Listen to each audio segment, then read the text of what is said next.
Hey everyone, so today I'm going to show you how I make my steak bites. As you can see here, I've got a lot of venison already cut up and it's in just big chunky pieces.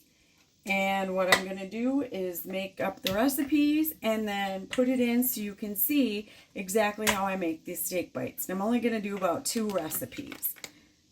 So hang on.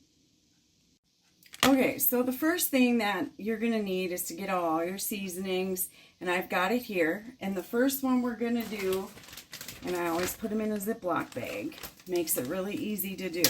So the first recipe I'm going to do is called a savory butter and herb.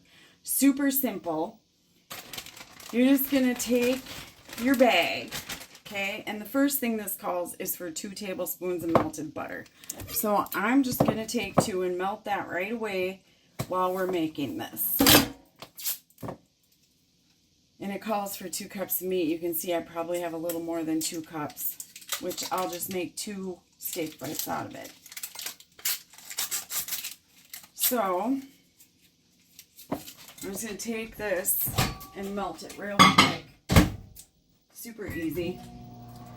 Now the recipe calls for, oh, I gotta get my measuring spoons. Do I have them here? No. Gotta run into this drawer, grab my spoons. Okay, so the recipe calls for 1 teaspoon of garlic powder, 1 teaspoon onion powder, and I just make it simple. I've usually got everything I need out, and if it's a heaping, no big deal. And just dump it in the bag. This was the garlic powder. Now I'll do my onion powder.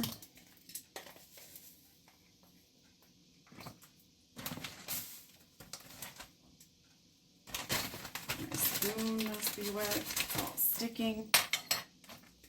And then it calls for a teaspoon of dried parsley. We keep a lot of parsley in our house. We like parsley. And if it's heaping, it's heaping. And then it calls for some thyme. Calls for a 1/2 teaspoon. I just grab.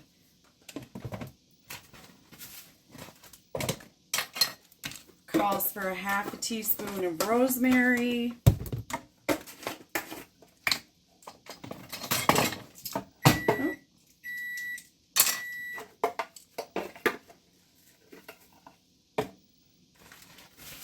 Mine's fresh out of the garden that we've dried. That's why it's in this weird container.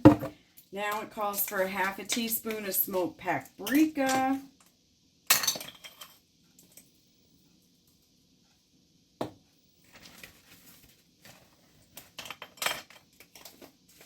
And it's going to call for a 1/2 teaspoon of salt and some pepper.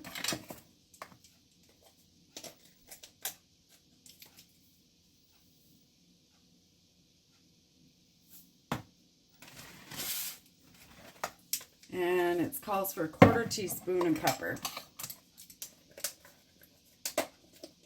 Oops, not that one.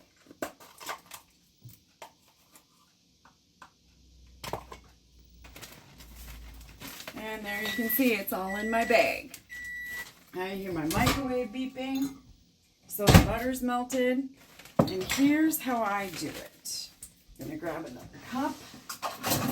And it's just 2 cups of meat. So I got 1 cup measuring, and I'm just going to dig in and just get what I get. And you can see it's over a cup, but that ain't going to matter.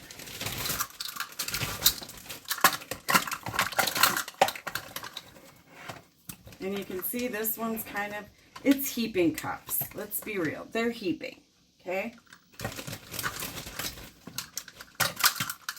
Okay, so now I've got that mixed in, and now I'm just going to throw the butter in, right on top.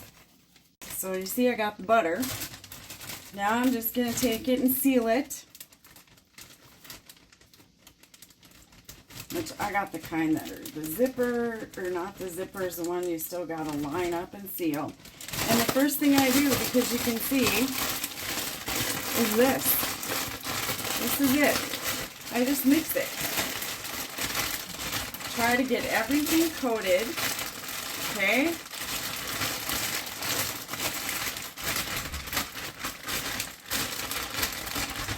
And can you see?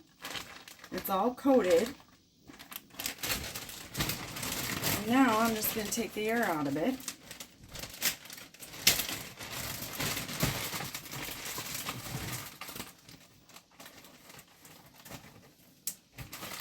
And that one's ready to go in the freezer.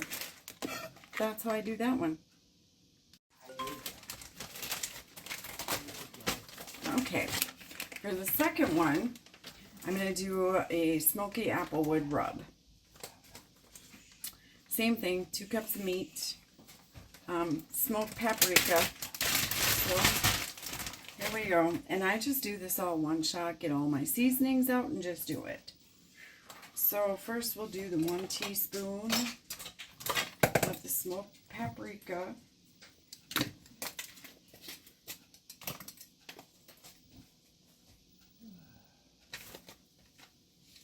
Okay.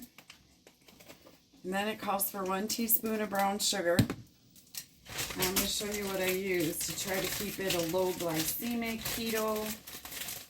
Sometimes I keep actual like Swerve brown sugar, or what else they have, the Keto Golden. What I have in the house right now is coconut palm sugar. Yes, it is considered a little higher sugar, but for the amount I'm using, it's not that big of a deal. It's just 1 teaspoon. And it's a lower glycemic, so it means it doesn't really shoot your blood sugar up.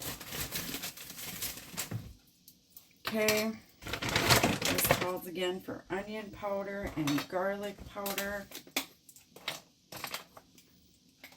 Calls for a 1/2 teaspoon of each. Quiet. Sorry, this is what my dogs do. No bark. Quiet with bark. Why? And then it calls for, No barking. No barking. messed it up, Okay. 1/2 teaspoon of salt. I said no. Yeah, it is what it is. I got a vehicle driving by. I think it's UPS stopping. So it's a 1/2 teaspoon of salt. No barking. Look, there's nobody here. And it calls for a 1/4 teaspoon of black pepper.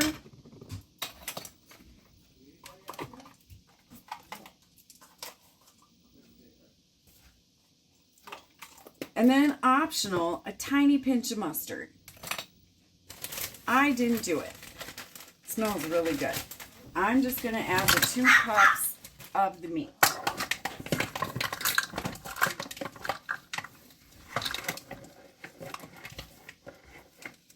And again, I do heaping.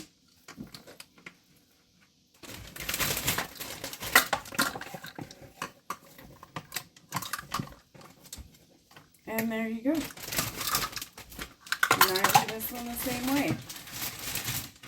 I just ziplock it. Kind of shake this all up, get it all coated.